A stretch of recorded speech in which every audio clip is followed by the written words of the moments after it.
Hey, great Sunday. I always get pumped up by my promo. How's everybody doing? And welcome, welcome, welcome back to Bella's Hope for Healing. Come right on in. I see you all. I see Jonathan. What's up? I see Uncle Jim. Hi, Elizabeth, Midwest Kidney Warriors. Shout out to everybody that is watching, all my supporters. Oh my God, happy birthday to you. If this weekend or even last week has been your birthday, I'm so happy to see you guys. And I want to tell you, we got a great show coming for you tonight, that's for sure. But let's just get started with some of our usual norms. You know, I want you to smash that like button for the show. You know, we show right here, Facebook, as well as on YouTube. All right, share the show. Sharing is caring. Please, please, please share this show so we can get this story out here that I'm going to be sharing later. Hello, Pamela Carpenter Brum from Columbus, Ohio. So nice to see you here. Wow. So before I get started with the show, I just want to share a little bit about Mental Health Awareness Month. We are in the second week? That is this month. And this is so important, guys. We have to really continue to give this some focus. Our mental health is just as important, if not more so, than our physical health, because in fact, the two are intertwined.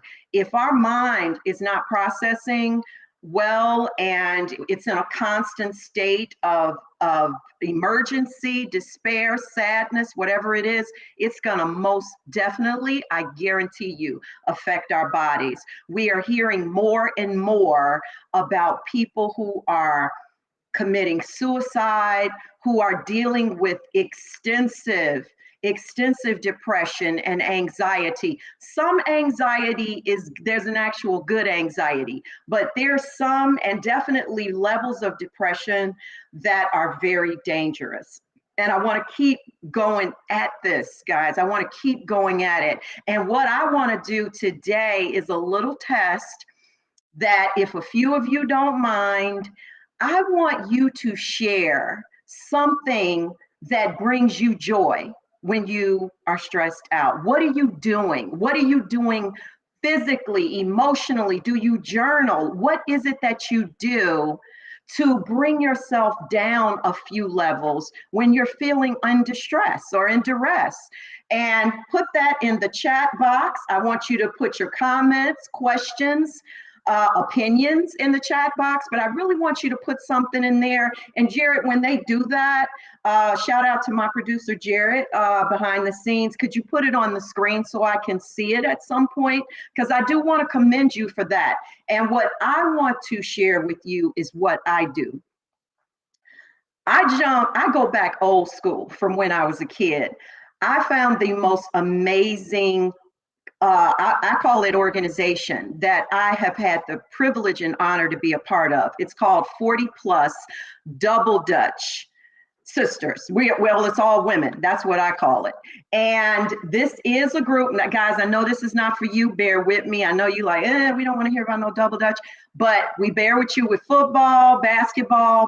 This is a wonderful organization that was put together by a beautiful woman from my hometown, Chicago, Pamela Pelt Robinson, and her best friend, at a time and point in Pamela's life many years ago, back actually in 2015. I had already left Chicago to come to Florida. she put this group together. She started jumping double dutch. She said, I just want to go back to how I felt as a kid. And her girl was like, let's do it. She said, well, what do you want to do? I want to jump rope. And that is a quick version of how this group got started, which has now gone global. I connected with this group here in Florida, and it has been a lifesaver for me. We jump rope every Saturday morning, and I hope you ladies remember double dutch. You know, we got the turn in, and we've got, oh my God, we do so much more than that. We hula hoop, we do line dancing, hopscotch. We take it back, guys, and you have no idea the joy that it brings to us. We are a fellowship. We do other things together outside of that, and it just makes us happy. And that is my favorite day of the week. Yes. Okay, so Elizabeth said, I walk, meditate, and journal daily. I find good nutrition and exercise works. Yes, it does, Elizabeth. There is no doubt about that. And for the guys, you know, your sports, I'm sure things like that bring you joy. But we got to get up and get out and get our bodies moving, because a life being sedentary is not good for us. And I just wanted to share that. You have to be 40 years old to get in this group, every woman and up. And the oldest in our group is 70, Mother Love. Love is her last name. And she is a sweetheart. And she doesn't jump, but she does hula hoop. She'll be power walking. She does her exercises. We just love her. She is such an inspiration. So this is what I'm saying. You know, we got to get out here and really do our very best to stay in shape, especially as transplant recipients. Okay, and those waiting on transplantation. So I just wanted to share that with you. And I'm so happy that you guys are here today, because I've got a wonderful guest for you today. And that's why I named the show When the Going Gets Tough. What's that saying? The tough get going. And did this gentleman ever get going? His name is Crawford. He is 55 years young and resides in Columbus, Ohio. He's a business analyst by trade. And in 2012, his primary care doctor started noticing changes in his lab work. This is a very popular way people find out, in fact, that there's something going on with them. Anyhow, he had just returned from a trip to Hawaii. Unfortunately, by the time that this was discovered, he was already in stage 5, guys, total renal failure, okay? Yet his only symptom was some slight swelling in his legs, but that's a sign too, because if you don't normally swell, something's going on to cause it. So right now, he's currently been on dialysis for 5 years, and he's still working a full-time job, and he's now on the transplant waiting list, which he's actually been on for the last 3 years. He's been on for 3 years. These lists get longer and longer, guys. But he is looking and praying for a living donor to step up and bless him with that precious gift of life. So please, let's give a warm welcome in the comment section for my guest, our guest, Mr. Crawford Wall.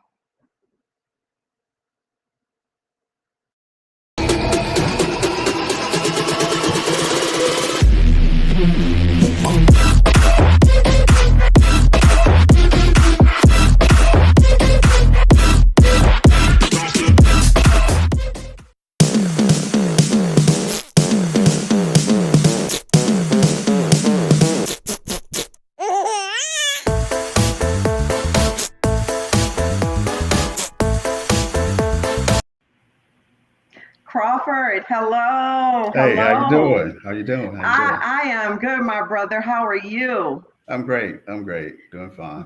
Good. Doing fine. I want to thank you for agreeing to be on the show on a Sunday. Oh, no And I'm problem. so No happy to problem. have you here. Hey, what's up, Steve Belcher? We are very happy to have you here. And I'm just going to go right in. Uh, Crawdaddy, that's so cute. Oh my Ah, God, that's I mean, cute. okay. I didn't know it was gonna come out that quick, but yeah. Oh my goodness, that's the love. That's the love.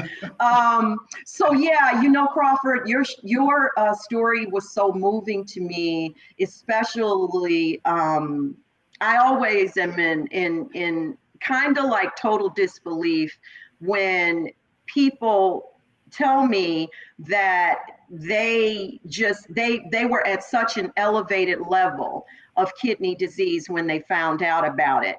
It was kind of like that with me, but not to that magnitude. So I want to start out and have you share with us about your journey with kidney disease and just go over again how all that started. Okay. So, well, first of all, I want to say well, two things. The intro made me want to, feel like I was coming down the Soul Train line. So that was cool. I appreciate that. And That's second, Jared. I ran across one of your double dutch clips, and I was like, okay, I need to go lay down. That wore me out. That's I was Yeah, like, okay, I see what I'm working yeah. with now. I see what I'm Oh working yeah, with. yeah. It takes me a day to recover too, but it's Mm, good. It's all good. yeah, y'all doing the thing. That's cool. So Thank you. anyway, um, like you said earlier, around like 2012, my primary doctor, I had been running labs for a long time, and he was telling me that it was time for me to start looking at a nephrologist. And so I did that, and I got hooked up with a great doctor, and we kept a look at my labs, and his main concern was as long as my potassium wasn't out of whack, that we were okay, and I was keeping my fluid intake up. So I was okay um, until um, it was about 5 years ago, 2017, and one day I was just for some I can't remember why I took the day off, but I was off work, and my doctor called, and I had just had some lab work done a couple of days before that, and he said that I needed to get to the hospital right away. That I was in pretty dangerous situation, and me, I was like, I was feeling fine. Or at least I thought I was feeling fine. I was like, I'm laying here watching Jerry Springer, man. Hey, I'm good. Ain't nothing wrong with me. And so he was like, it's serious. You need to go. So I hit it with the man response. Let me think about it. So I thought about it, and eventually I went to the hospital. I knew that when I walked in, I wasn't going to be walking out the same way I walked in, because years before that, my mother, she was on dialysis, and she passed away around like 98. So then, up until then, I equated being on dialysis with death, like you're gonna die, and I Hmm. wasn't. I wasn't ready to face that. So got to the hospital, and my doctor's bedside manner kind of changed a little bit. He was like, "Look, he's gonna be honest with you. If you don't do this, you're gonna die." And I was like, still like, let me think about it. Let me sleep on it.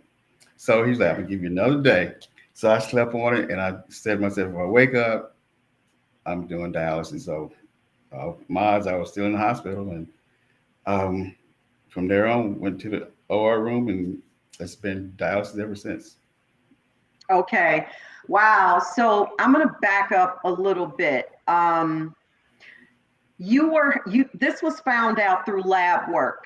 Was your lab work done? Were you already seeing your primary care for an issue, or was this just a routine Yeah, checkup? Because you did mention, that you found out, I think, after coming back from Hawaii. right. So that's what I wanted to know. Was this by happenstance that this lab work was just being done routinely, or were you already going for a pre-existing condition of some other Um, sort? It was just a routine because I was keeping a check on my blood pressure at the time. Okay. So, because I knew I had to keep a check on that, so I would, routinely get, go to my doctor, make sure everything was fine. And then, like I said, then it started kind of like migrating into the whole kidney thing. So it was pretty much just a routine checkup for my primary on my blood pressure at the time. Okay. So you weren't actually even dealing with hypertension. You were having no health issues.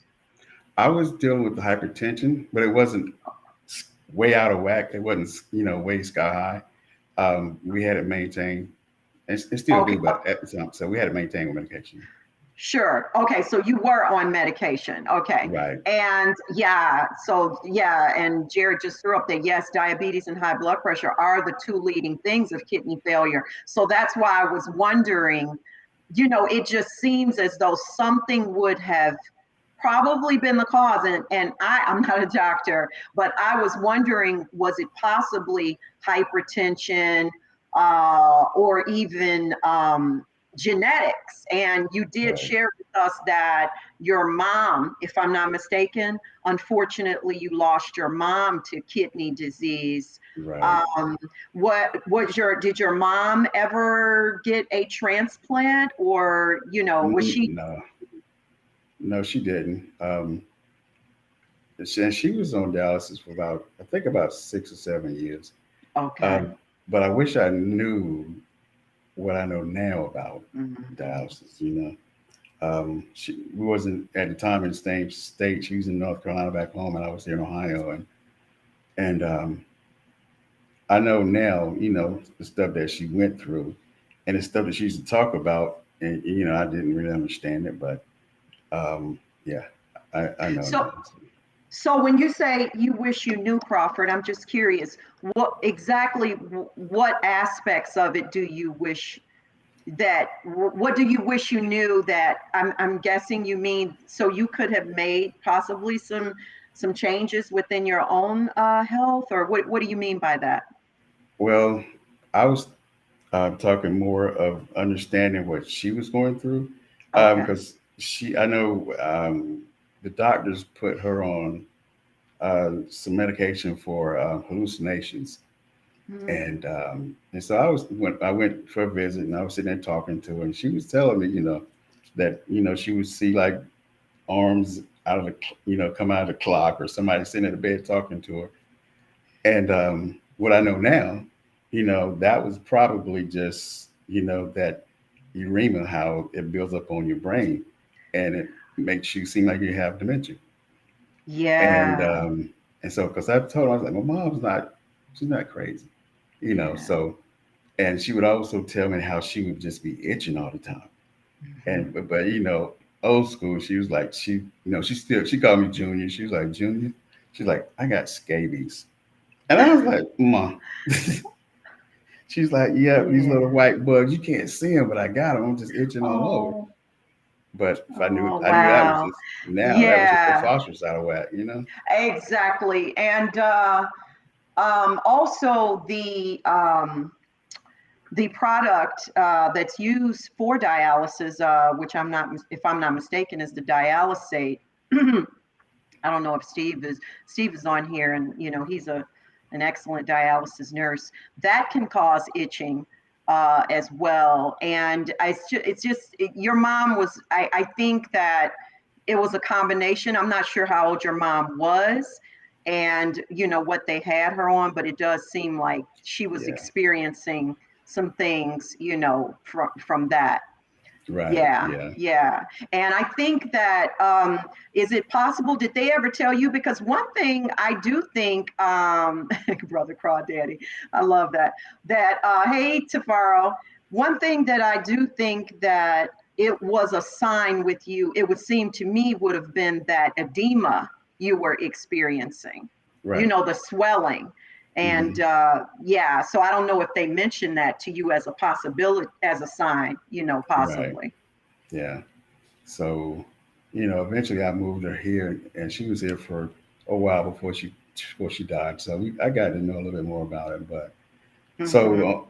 And I knew, if it was hereditary, that either me or my brother was going to have some kind of issue. So, around 2 or 3 years after that, that's when I started, checking, making sure my lab work was up to par. And Mm-hmm. but one day I was like, I think I probably need to not only just see what, like what's happening on these certain levels of, certain parts of the lab. I need to know what all of it's about. And so Mm-hmm. when I figured out what, the GFR was all about, and I was like, okay, it's only 100% and 100. So if it's 50 right now, I need to do some changes. But with the hypertension and eating a lot of pain medication, Mm-hmm. when playing football, so you got aches and pains, Mm-hmm. all that stuff. Even the Right. blood pressure medication messes your kidneys up. So Oh, it's a lot. that's the crazy thing about medication. It fixes one thing to break down 10 other things. We hear it all Exactly. the time, even on commercials and meds. There's so many things it can do. They pick the people to do the commercial that can go into overdrive with their voice. You know what I mean? It's just like, da, da, da, and it's going to cause this. And you are so stressed out from Right. just hearing all of that. If you have to go on these meds, that in itself is enough to cause anxiety. A you lot. know A so lot. so that's the crazy thing, but yet we need them. We need Yeah. these medications to to help us to Exactly. moderate our situations and everything. Yeah, Linda said she prays that you're able to get your transplant. We are on dialysis, and so they know, they know how difficult that is. Yeah, dialysis is difficult, and like I used to tell people when I was on it, thank God it was briefly. It was only 6 months. However, it's only to sustain us. Right. It's not a cure, but thank God for it, Right. because if we need it, then that means we are no longer sustaining renal function, and we would be dead Correct. if we could not, if our kidneys aren't filtering. So it's just such a important component of our life.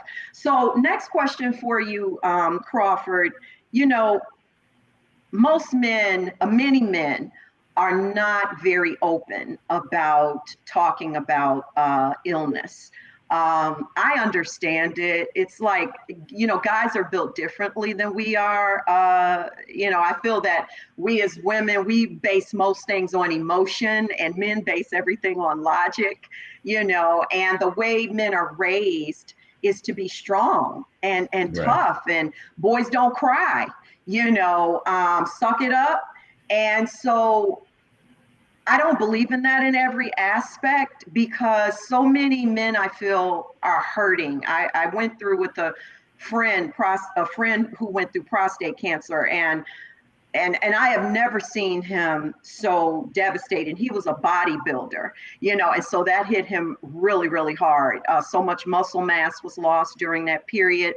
Um, but what I wanted to ask you is, was the part about which we all generally go through when we're stricken with a life-threatening illness, especially when they hit you with that, is the why me stage, the 5 stages of acceptance, as they call it. Right. How did you do with faring with the acceptance? Tell me a little bit about that part.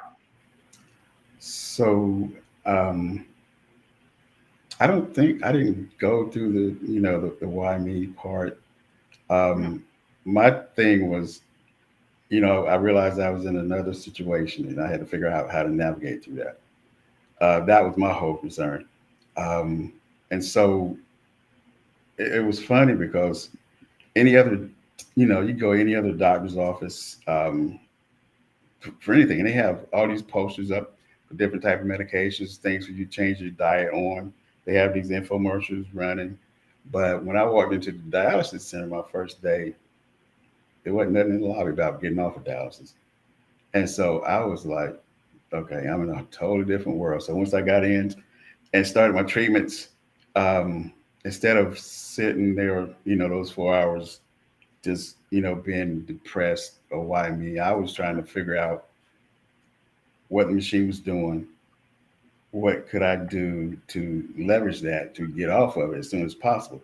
Because everybody, I won't say everybody, maybe 90% of people that were there, they just seemed like, I won't say comfortable with it, but they was like, okay, boom, Dallas, that's it for me. And Yeah. I'm like, nah. And so, you know, I knew that I had to keep my exercise, my movement up because at the time I was, I don't know, maybe 30 pounds heavier. So um, the only way I knew was the old school way. You know, you do a bunch of exercise, you drink a lot of water, you eat a bunch of protein, and the way to start dropping. And so I met with a couple of different trainers at different gyms, and I was trying to explain to them the situation that I was in, and nobody could understand. You know, it was always, you know, you got to dig down deep, you got to go harder. And I was like, you know, if it was something down there deep to dig out, I would dig it out, but it ain't nothing down there. And so eventually, I was blessed to meet Farrell Cook, and this brother, you know, he's had two transplants, and he's a trainer. He had his own gym for a while, and he got my mind right because I was like, if I can't do maximum of what I used to do, then what's the use? It's like I'm not gonna do Mm-hmm. nothing. And so he got my mind right on that. And he was like, you know, as long as you just 1% better than yesterday, you're okay. Yeah. And so he got me to the point where I, you know, dropped enough fat where I could get on the transplant list and got me working out 2 to 3 times a week. And we have our weekly calls. Um, so that means I have to keep a journal, you know, food Mm-hmm. tracker, exercise tracker, any other Mm-hmm. kind of tracker he can think of. Because I know he's on right now. Yeah. Shout out again to Yeah, Faro. He's awesome, and Phil, and they're doing great things out here with a second chance, their podcast, and so, and even, you know, he and his wife are definitely a great power team. Camille, um, right, I love that. I just love it when, you know, to the capacity that they're using their gifts to, you know, to help the transplant community.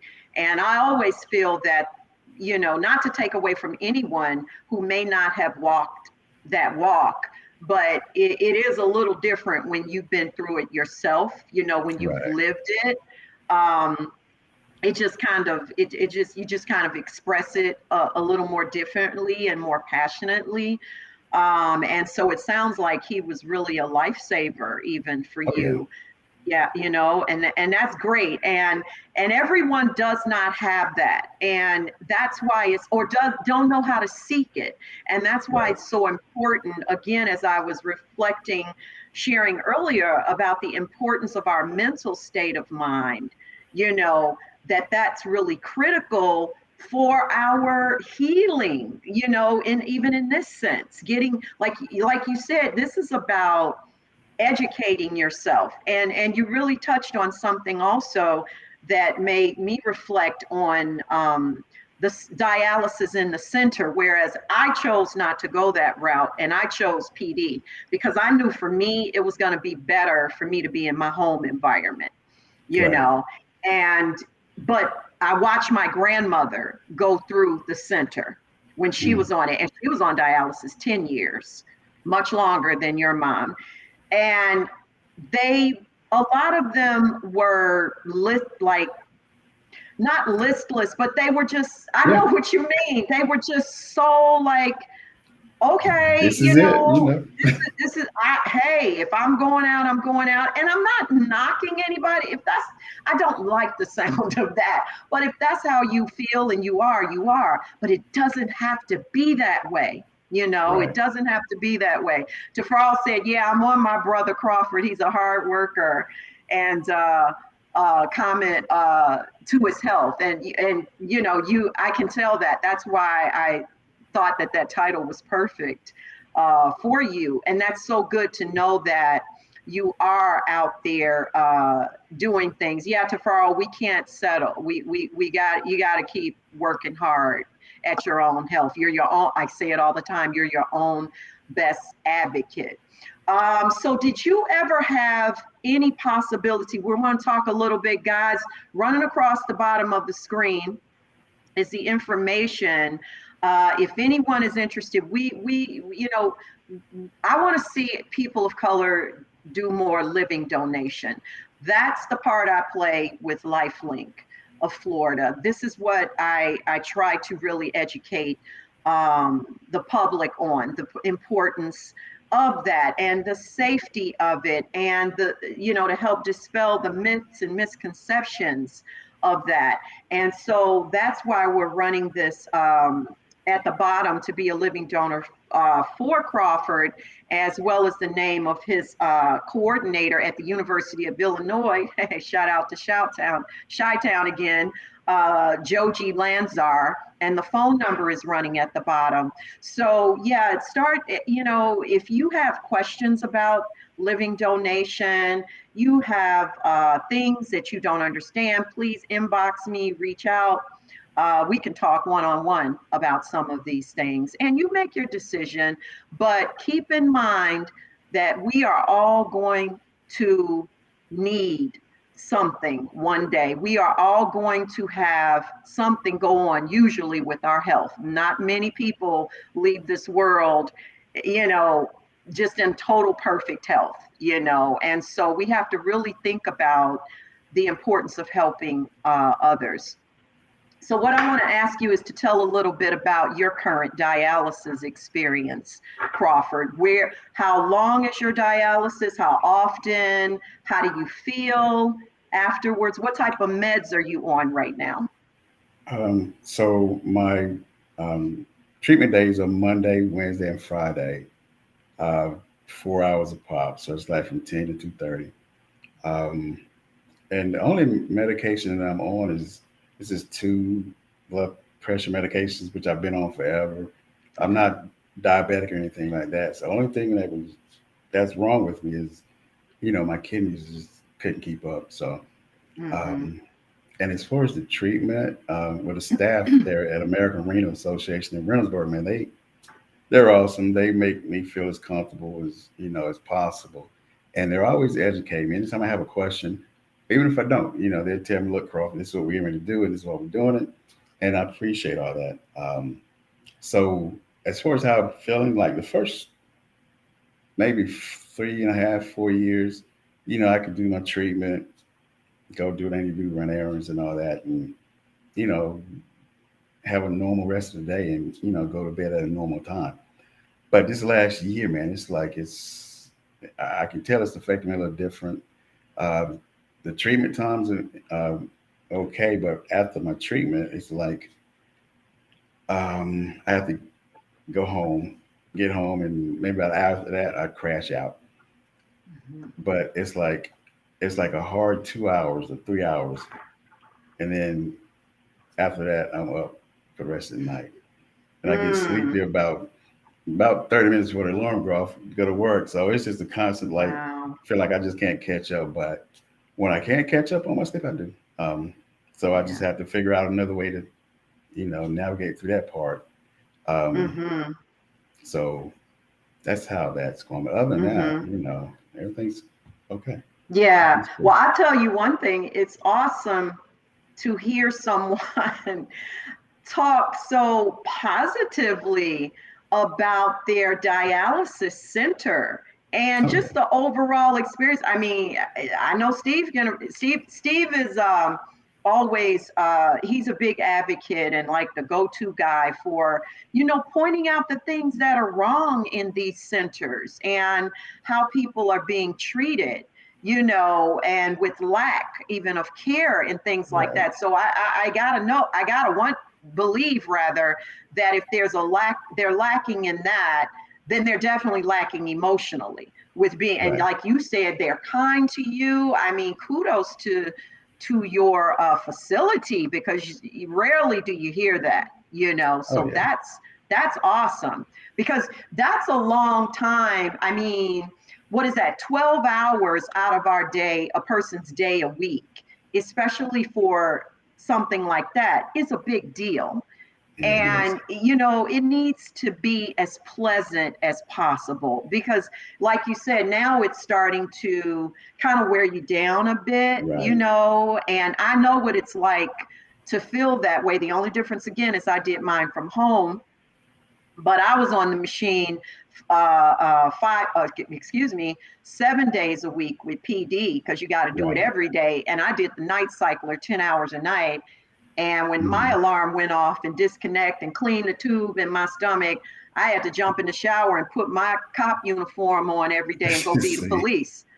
You know Mm, what I mean? So I know, brother, how mm. difficult that is. And it again, I just couldn't have seen myself being able to accomplish that if I were doing chemo at a facility and getting attitude from technicians. It would have been a problem for me, trust me. So that's why I So you would have said, just walked in the center with your cop uniform on. Okay, all right, I see man, what you're saying. listen. That's why God said, no, I don't want you to do that. You stay home. You get on PD, because no. That's not a good idea for you. But I just really can really appreciate the fact that were able to be at a facility like that. So you said, that's how the days are for you of dialysis. Now, what is your days like for you, like on your off days, like on the weekend? What's an average day like for you that's a good day? What do you do?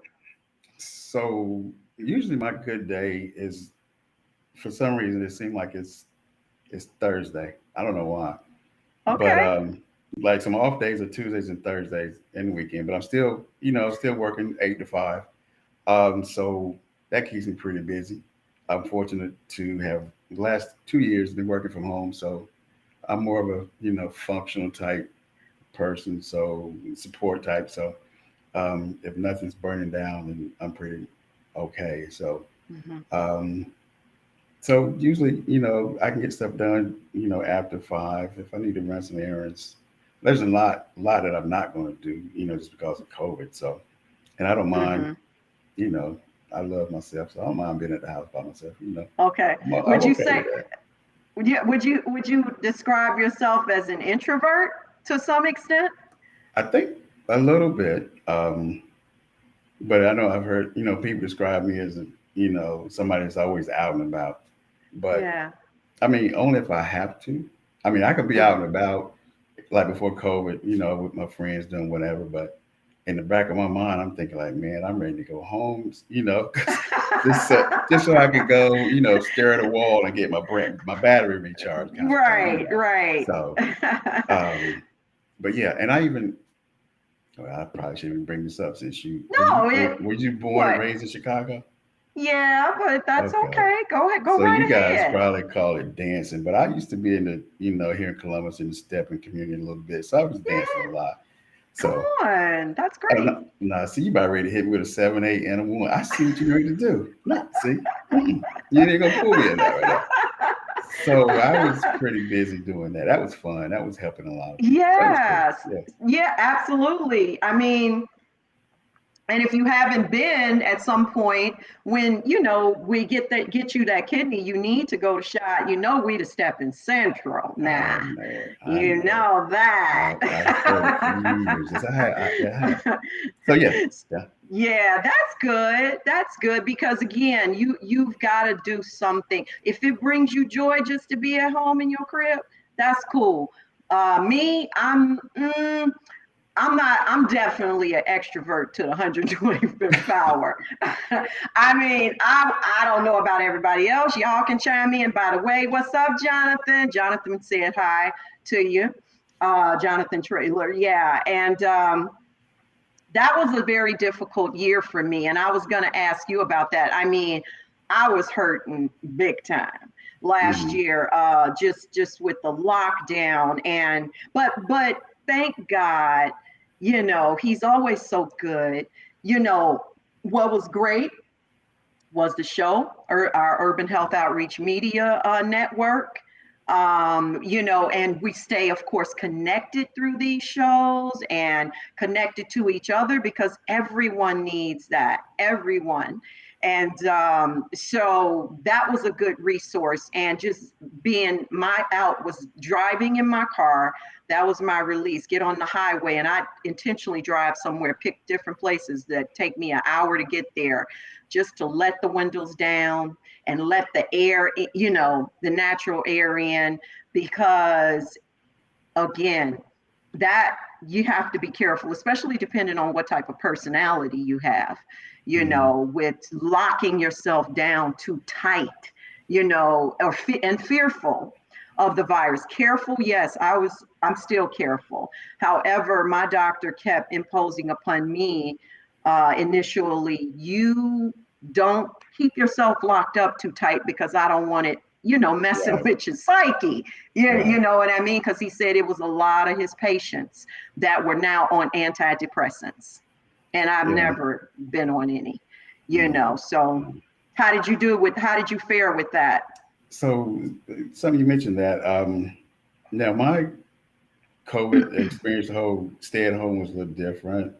Um, so now my wife at the time, she couldn't stay at home. Mm-hmm. So I'm thinking like if you would care a little bit, you wouldn't bring all that stuff in the house. But come to find out, she has some extracurricular activities going on. So going through a divorce right now. So Oh, I'm it's sorry. been Mm-hmm. it's been a while. But as far as how can I say, uh, it didn't affect me in a way where I'm like rolling around on the floor crying. Mm-hmm. Nah. It was like it's That's got to good. be a lesson, and it was something I need to learn out of this. But I got to focus more on me because if I don't do it, nobody's going to do it. Now I got my Mm-hmm.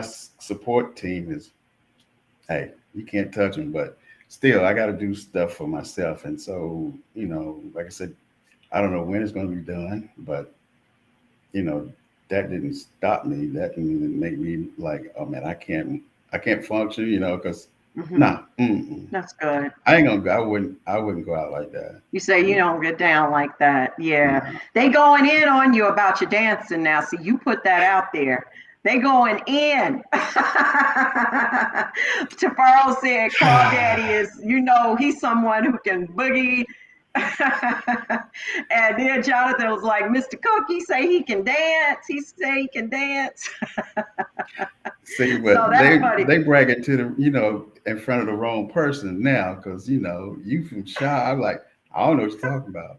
I, Yeah, Tafaro said, you known as a great stepper. Uh-oh, that's a challenge. see. Mm. That Can is we a just can we challenge. kick the far off right quick? And Jonathan, yeah, Jonathan, I know Jonathan, you are a people person. I can definitely tell that. I know that. So yeah, it was hard for you to stay home too, brother. I hear you. It was hard for me too. But when you found out about your illness, as you began to share that with your extended loved ones and friends, did it have any kind of effect on your relationships? Because I'll say this, for me it did. Not so much family, just they were always right there, but they wouldn't, Yeah, like, I they get you. didn't want to upset, not a, yeah, upset me. They didn't want to upset me. They wanted me to rest. That was always on that time. We don't want you. So they wouldn't call as much as they normally would. They check in, text. Friends, there started to be a little distance.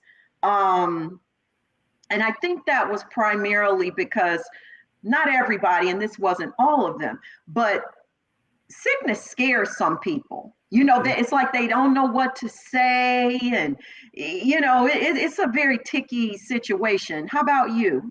Did you feel that way in any way? So when I finally put that information out that I needed a kidney, it was the response was just overwhelming. It's like because I'm always doing stuff for other people because that's what makes me feel like I'm supposed to be doing.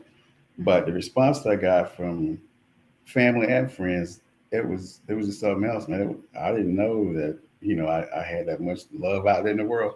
But like Mm-hmm. a lot of my friends from high school that I graduated with playing football, everybody they wanted to get tested, and a lot of people did, and a lot of people wasn't able to meet the criteria. But just the fact that they wanted to do it Yeah. was something else.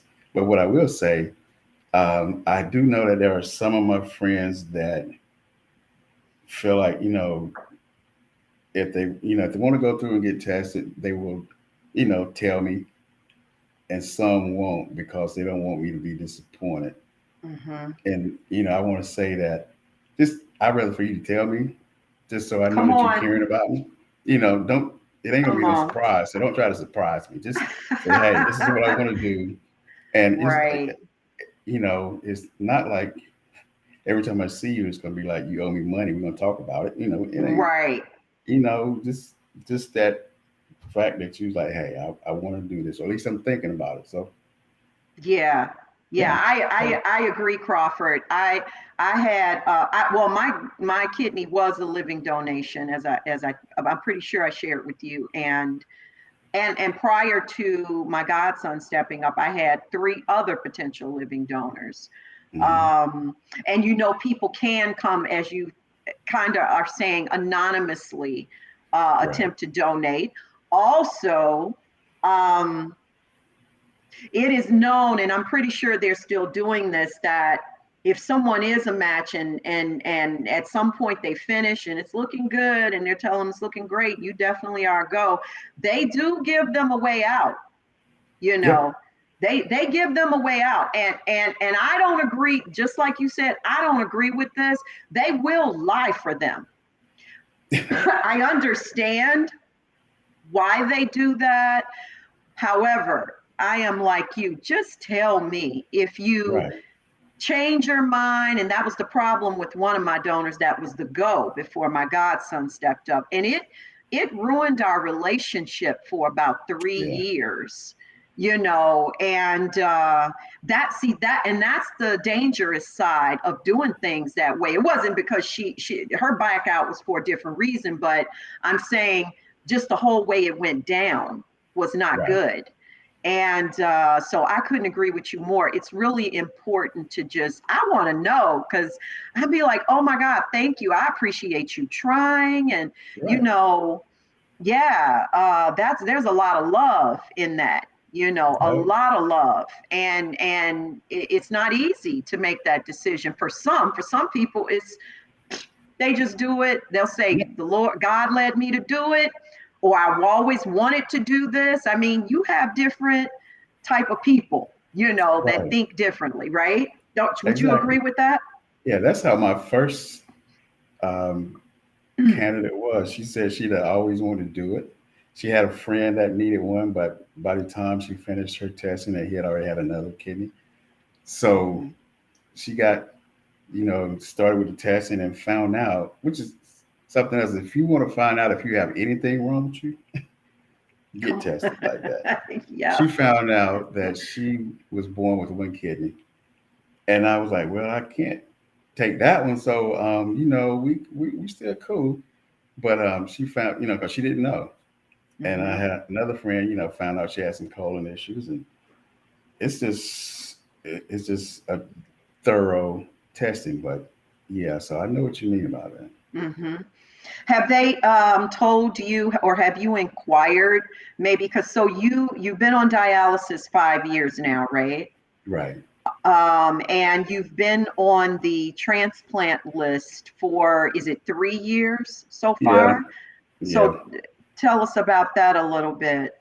So with the transplant list, they add your dialysis time in. So it's been a total about 5. Okay. But so the first I first started trying to get on the transplant list at Ohio State University. So that's when I found out like the BMI, the body mass index, was an issue. So I did my own research and I found out about University of Illinois because they do the surgery a little different. They use this um, Da Vinci robot. So the BMI wasn't a real big issue. So after I got on with University of Illinois, I figured I'd circle back to OSU. And so I finished my last testing. I got my last result last Thursday. So once my coordinator get back from vacation, before she left on vacation, she said it was pretty much a 99.99% go. So once she Yes. get that, so then I'll be listed at OSU.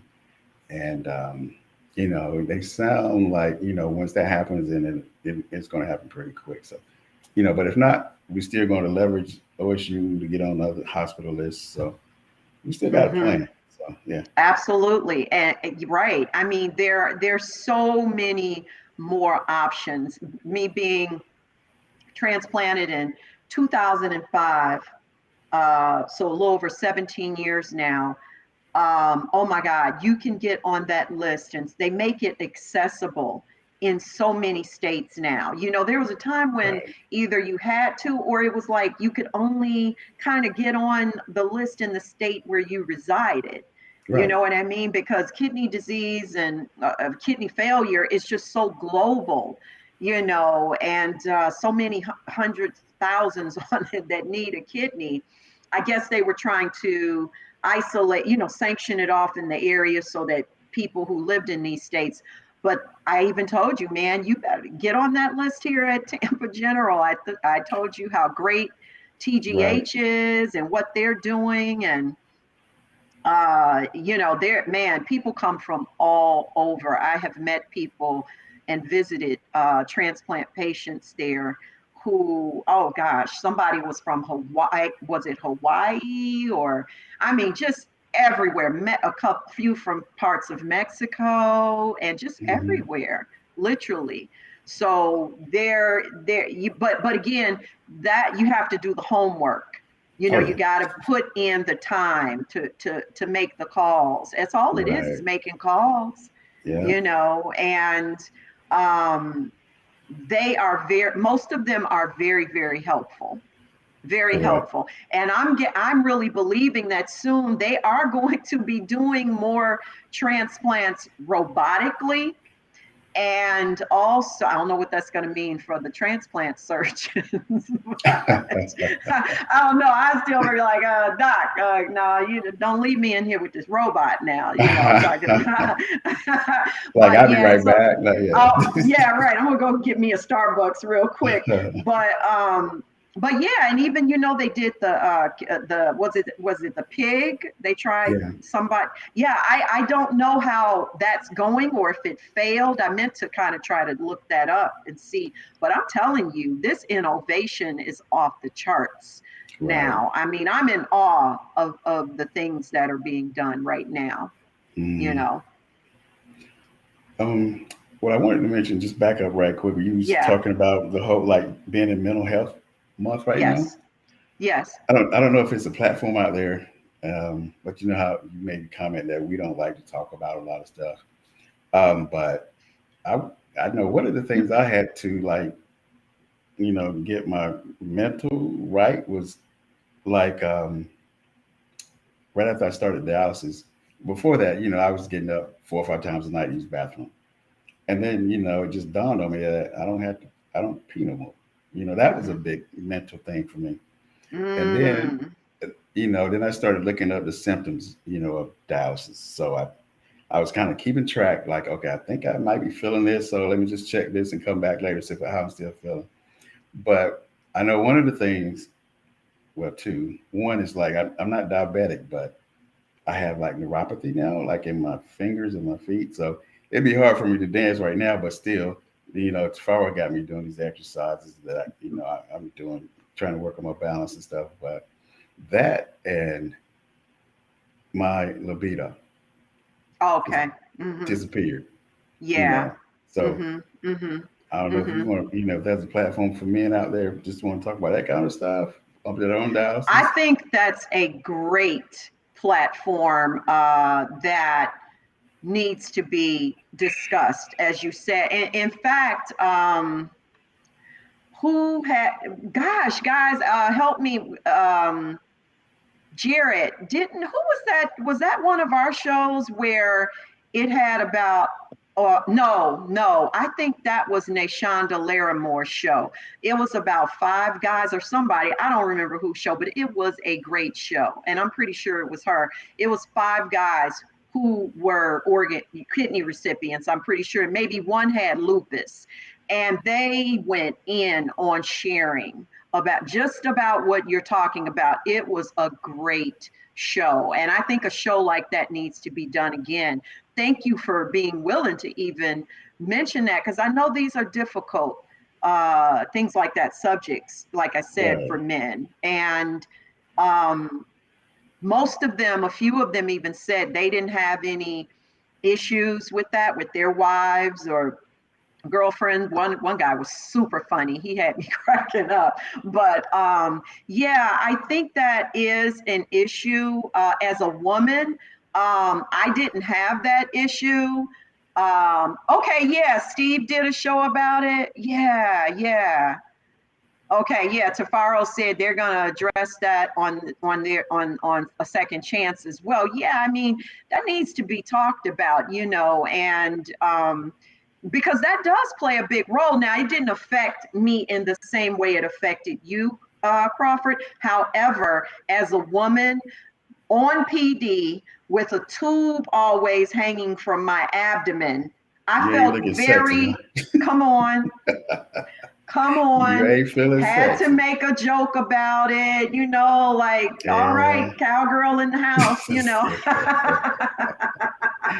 Yep, mean, yep, really, yep. you have to, and that's why too, it's so important to have the right person in your life if you're going through something like that.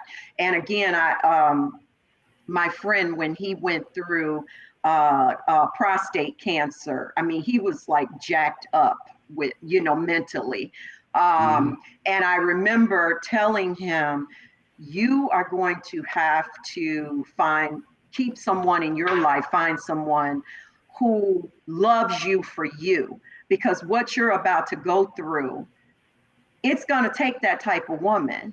You know what I Right. mean? We were Right. we were just really good friends, you know what I mean? But I felt so bad for him because I knew what he was going through. Right. And he called me the next day after his doctor's appointment. He said, I'll be darned if my doctor didn't say the same thing you said, because he asked him, are you in a relationship? Are you married? Because he said, no.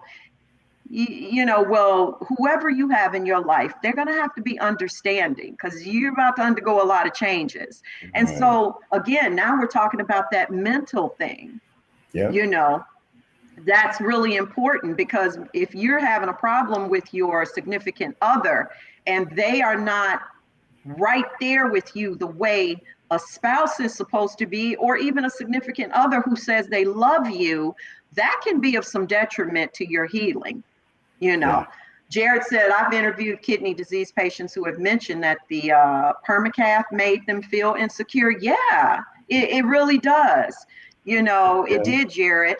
Yep, that's Hey, true. but it showed, well, from a man, well, my perspective anyway, that you know we equate that with manhood, and that's not your manhood. That's You know, right. so That's right. That's right. it's a And a whole woman who mental. loves a man is not going to look at it like that either, you Right. know, because automatically true love, real love, it kicks into, I want my man. The sex part, that's like you said, that's that's part of the problem out here, Crawford. We put too much emphasis on the physical aspect and not enough on the emotional and mental well-being of a relationship. And Right. that's what's supposed to kick in, just as scripture says, in sickness, those that goes out the window. In sickness and Right. in health, till death do we part. I mean, boy, does that part of the vows go out the window. Not for everyone, but for a lot of people when sickness comes into play. I Right. know someone whose marriage ended when the other person found out they had kidney disease. Hmm. How about that? I was blown away. And so, yeah, it's just, I think another panel show would be great for that. I really do. And it's good to talk about it. So we're going to get ready to end, but my last question to you, my brother, is going to be, what would be your best advice for knowing what you know now? And I know you shared earlier about some, things like, I know that was regarding your mom that you wish you had known, but what would be the best advice that you would give? And we'll say a man who has just been diagnosed with CKD, complete renal disease. What would you tell him would be the best way how he should deal with it, or just whatever you would share with him? I would say that, educate yourself, learn as much as you can Mhm. about the process that you're going to go through, um, why the machine does certain things, what the kind of medication they put in the machine, um, what you need to do, since this is not a natural way to filter your blood out and get the toxins out. So Mhm. you need to figure out what you need to do as far as nutrition, exercise, the mental health part to go along with how the process is working with the machine, Mhm. and to make you have as a normal day or normal life as possible until you can get off of that machine. Um, Mhm. and that's my whole thing. Don't go in it. I've had people tell me, ask me why am I still working? I'm like, because I'm not disabled. So Come on. you just got to keep your grind on, doing what you do. And I've heard it, but I can guarantee it now that your comfort or whatever you want is on the other side of hurt, on the other side of hard. So I believe Mm, that 100% now. So I can see mine. It's not too far. So um, that's right. yeah, that's what I would say. Educate yourself.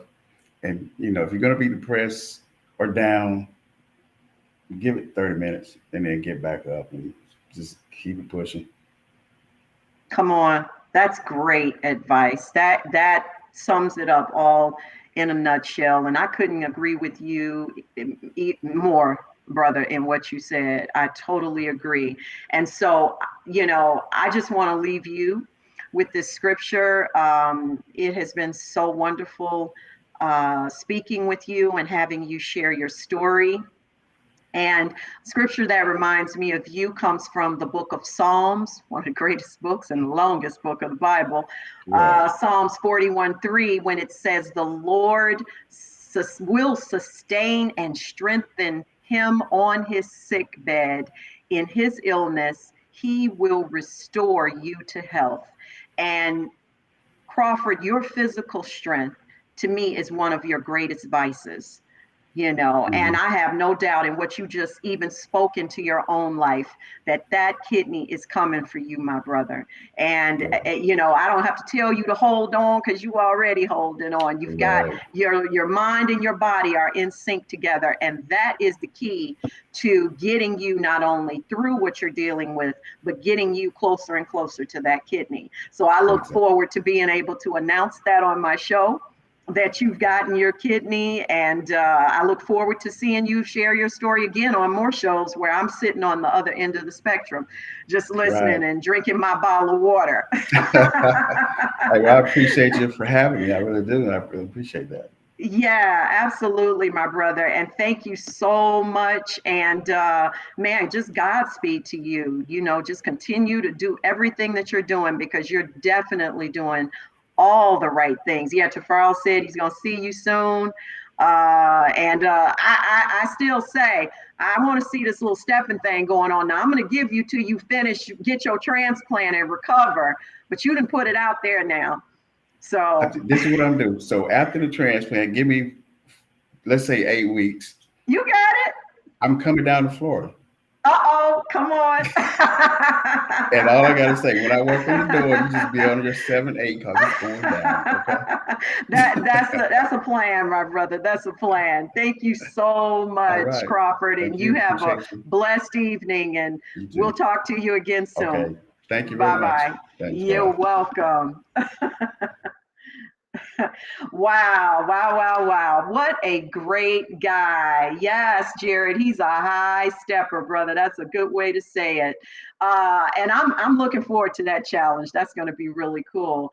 I mean, his story again is yet proof that we never know what situation our health is going to take us. I mean, he was just coming back, imagine, from a fabulous exotic place like Hawaii, and to be hit with something like that out of nowhere, you know.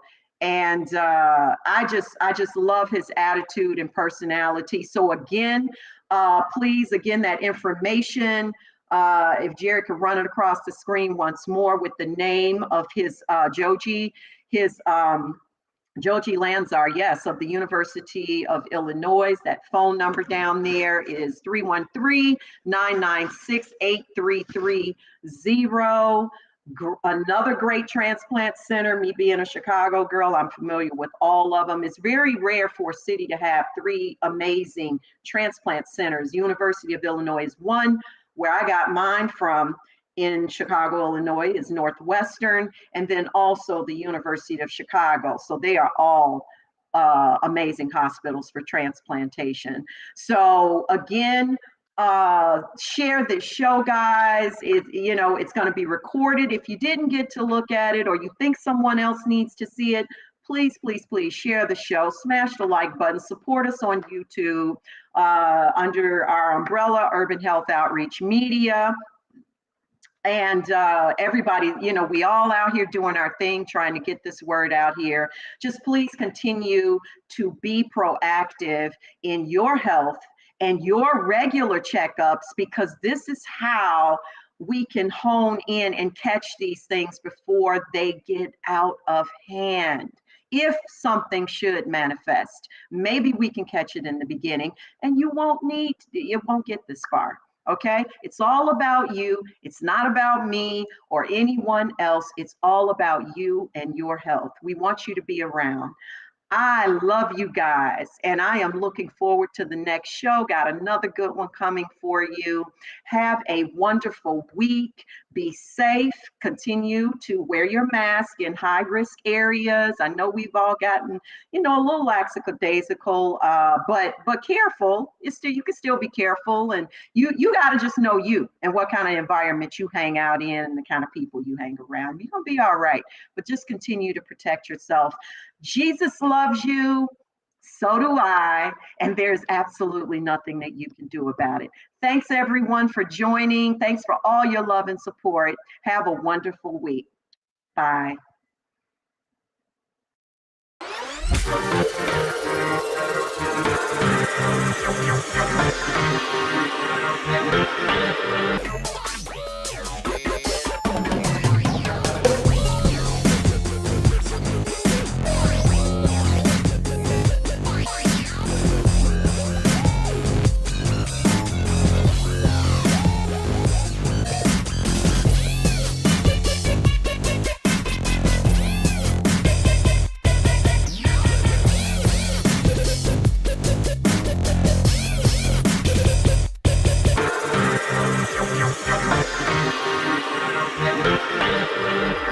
Thank you.